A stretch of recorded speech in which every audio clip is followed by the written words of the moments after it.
Mom's text came at 9:12 a.m. "We're skipping Mason's birthday, trying to save money." I typed back, "I understand," even though my stomach dropped. I'm Katie, 34. Yesterday was my son's 10th birthday, a whole decade, and my parents had promised to come. They RSVP'd. They said they wouldn't miss it. But they did. This morning, I opened Facebook and froze. My sister was live from my parents' backyard. Streamers, balloons, 2 cakes, gifts piled high. A party. Not for my son, but for her girls. Dad filmed like it was some family masterpiece. The same people who couldn't afford a 20-minute drive had thrown a full-blown celebration less than 24 hours later. I just stood there, phone in hand, feeling something inside me go very still. Mason's voice from last night echoed softly, "Guess they forgot me again." Have you ever seen love skip a generation? Mason turned 10 that morning, double digits. He'd been counting down for weeks, grinning every time he said it, like he'd just earned a badge only big kids could wear. I laughed, remembering when his whole world fit in a sandbox and a bubble wand. Now he was tall, curious, still believing the best in everyone, especially family. We planned every detail together. He drew the invitations with green markers because dinosaurs need their color. My husband built little nests around the yard for a scavenger hunt. We baked cupcakes shaped like volcanoes, and I filled pitchers with lime lemonade just because Mason said it should all match. It wasn't fancy. Just us, a few school friends, and the people who mattered most, or who I thought did. By noon, cars started pulling up. Laughter, wrapping paper, the smell of pizza. Everything a 10-year-old could ask for. Except one thing. Every time tires crunched on the driveway, Mason ran to the window. Each time it wasn't them, he smiled smaller. "Maybe Grandma's bringing her cookies again," he whispered, while straightening his table decorations. I said, probably, even though my phone had stayed silent all morning. When we finally cut the cake, he still looked toward the street. The candles burned low before I lit them, hoping stupidly for headlights. None came. I told myself it was fine. We'd still make the day special. But when Mason sat down to open his gifts, he said it quietly, almost to himself. "Guess they forgot me again." It hit harder than I expected. The kind of hurt that's quiet. Not anger, not surprise, just a deep, familiar ache. I stepped into the kitchen to breathe, checked my phone. The message was still there. One line. "We're skipping Mason's birthday, trying to save money." Save money. From the same parents whose electric bill I'd paid last month. The same mom I'd driven groceries to when Dad was out of work. The same people who'd let me believe I was still part of their family circle, until it was inconvenient. I put the phone down, washed the frosting off my hands, and went back outside to watch Mason laugh with his friends. Because that's what moms do. We keep smiling through the cracks. The day after Mason's party, the house was quiet again. The paper streamers still hung in the kitchen, curling from the heat, and the scent of frosting lingered in the air. Mason was in the living room building a Lego volcano, humming to himself. I wanted to freeze that sound, proof that he was still okay. Then my phone buzzed. A notification from Facebook. I didn't expect it to break me. Lauren was live.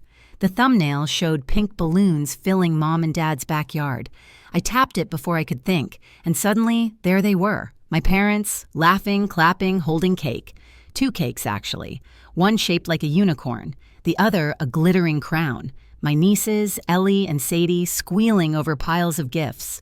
A new bike, a tablet, streamers everywhere. And in the middle of it all, Mom. The same woman who'd texted trying to save money, passing out goodie bags like it was Halloween. Dad filming the whole thing like the proud director of some family movie. I didn't say anything. Just stood there, phone in my hand, watching the truth replay in real time. My husband walked in halfway through. He didn't speak either, just stared for a long moment, then set his coffee down. "That's it," he said quietly. We're done." His voice wasn't angry. It was final. A line drawn with calm precision. No more bills, no more grocery runs, no more house repairs. They made their choice. Now we make ours. I nodded because I couldn't trust my voice yet. For years, we'd been their safety net. The ones they called for every broken pipe, every overdue payment, every small favor. And each time I told myself it was what good daughters did. But standing there, I realized something. I'd been buying their version of love, paying for a seat at a table that was never really mine. That night, I tucked Mason in early. He asked if Grandma was mad at him. I said, "No, sweetie, they just couldn't make it this time." I hated myself for lying. He smiled anyway, too kind, too forgiving. The next morning, the pounding started at 9:00 a.m. sharp. My father's knock wasn't a knock. It was a demand. When I opened the door, his voice was already raised. "What's going on, Katie? Why didn't the grocery money show up? Why haven't you answered your mother's texts?" He looked at me like I was the problem, like generosity had been a debt we owed. I didn't move. My husband joined me in the doorway, his jaw tight. Dad kept going, words spilling out like orders. "You're acting immature, overreacting. We had a misunderstanding, that's all. Your son had a good party, didn't he?" That line, "at least the boy had something," snapped something in me. My husband spoke first, calm but sharp. "You lied. You said you couldn't afford gas, couldn't afford a $5 gift. Then you threw a party for the girls that looked like a magazine spread." Dad rolled his eyes. "Those girls are just easier to celebrate, that's all. Mason doesn't need all that fuss. He's got you two." He said it like a compliment. It felt like a punch. I stood very still. "Did you forget his birthday?" I asked. "Or did you just not care?" For once, he didn't have an answer. Dad didn't answer my question. He just stood there on the porch, his jaw working like he was chewing on pride. Then he muttered something about regret and walked off toward his truck. I watched the taillights disappear, feeling my pulse slow for the first time in years. Inside, the house was still. Mason was upstairs, humming to himself, probably playing with his new toys. My husband leaned against the wall and exhaled. "You okay?" he asked. I nodded, though the truth was murkier. I felt something new rising inside me. Not anger, not sadness, but clarity, the kind that burns clean. That afternoon, I sat at the kitchen table scrolling through old texts from my parents. All the "can you help us this month" messages, the ones where I said yes without hesitation, and the thank yous that never came. I'd called it family. But what it really was dependence disguised as love. For the first time, I let myself wonder what would happen if I just stopped. 2 days later, I found out. Lauren showed up without warning. Her minivan pulled into the driveway like she'd been holding her breath the whole way. When I opened the door, she didn't smile. "Can I talk to you?" she asked. She looked tired, not just physically, but somewhere deeper. Her girls were quiet, clutching a wrapped box and a small envelope. "Mason's upstairs," I said, and stepped aside. We sat in the living room. She stared at her hands for a long time before speaking. "I didn't come to Mason's party because I couldn't. I wanted to. I even had his gift in the car." Her voice trembled, not from guilt, from exhaustion. "I've been having chest pain, shortness of breath. The doctor said it might be my heart. I didn't tell anyone. Not Mom, not Dad." I blinked, stunned. "Lauren," she shook her head. "That's not the worst part. I went to Mom and Dad's the next day to drop off Mason's gift.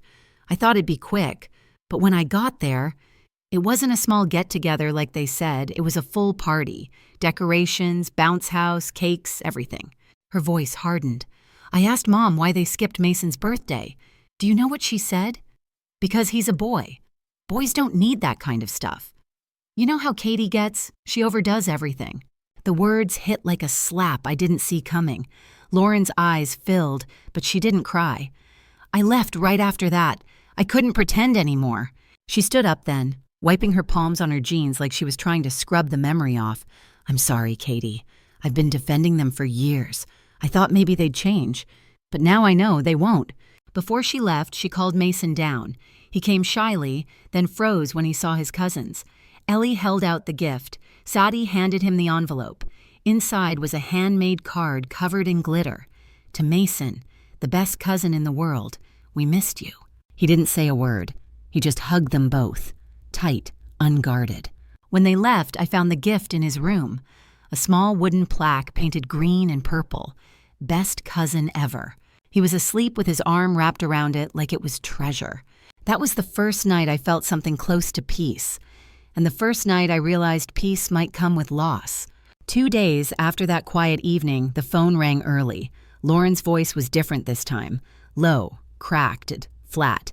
"I talked to them," she said. "I shouldn't have, Katie. I really shouldn't have." She'd gone alone, early morning, no warning. Drove straight to our parents' house and walked in through the back door, like we used to when we were kids. She told me everything. How Mom was folding laundry at the kitchen table, how Dad was outside watering the grass, both of them acting like nothing had happened. Lauren asked softly, "Why didn't you come to Mason's birthday?" Mom didn't even blink. "It wasn't a good time. You know how tight money's been," Lauren pressed. "That's not what you told Katie. And the party for the girls? That didn't look tight." Then she asked the question I'd never dared to. "Do you even love Mason?" Mom's face hardened. "Katie's always been dramatic. Mason's the same. They'll get over it." Lauren said the air went still. She waited for a laugh, some sign Mom didn't mean it, but nothing came. Dad walked in from outside, wiping his hands on a towel. Lauren asked again, "Why do you treat them like they don't matter?" Dad didn't lie. He just shrugged. "Katie never made things easy growing up. You were more like us. Natural. Like favoritism was biology, like cruelty was instinct."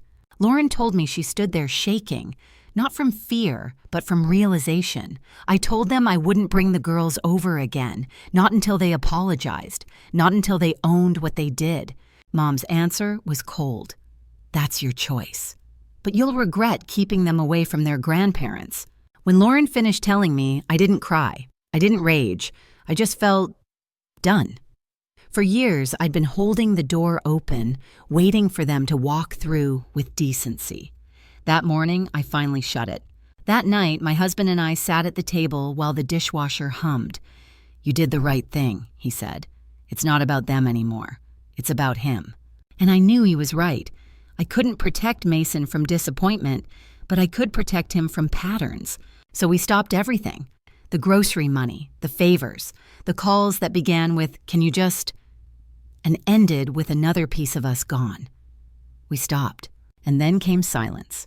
Days passed, then a soft knock one morning. 2 taps, hesitant. I opened the door to find no one there. Just a small gift bag on the porch, blue and green stripes, Mason's favorite colors.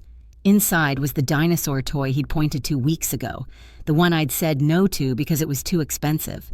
No card, no note, just the toy. My husband checked the doorbell cam. It was Mom. She'd parked 2 houses down, walked up, dropped the bag, and left without looking at the camera. Not courage, just guilt, wrapped in ribbon. I didn't give it to Mason. I put it in the back of my closet, next to all the things that look like love but aren't. Because you can't fix hollow love with full gift bags. And you can't buy forgiveness for something you've never apologized for. 2 weeks passed before I saw Mom again.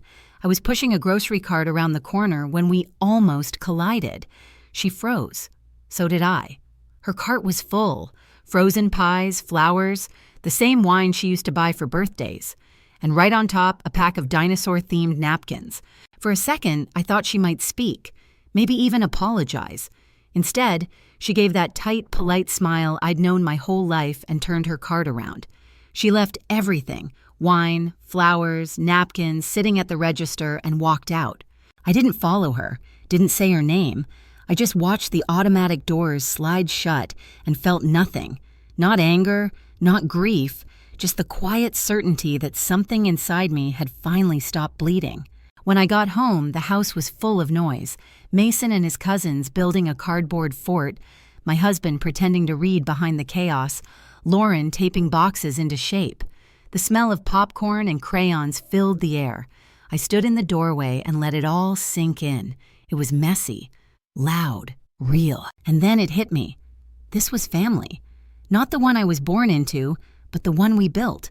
The one that showed up, the one that stayed. Later that night, when the kids were asleep and the house had gone still, I sat on the porch beside my husband. The stars were out. The air was cool. I told him about seeing Mom. He didn't say much, just reached over and took my hand. After a while, he said, "Sometimes losing the people who hurt you is the kindest thing the universe can do." And I realized he was right. We don't have to keep every door open. Some are meant to stay closed, so we can finally build something worth walking into. Have you ever found peace not by forgiving, but by finally letting go?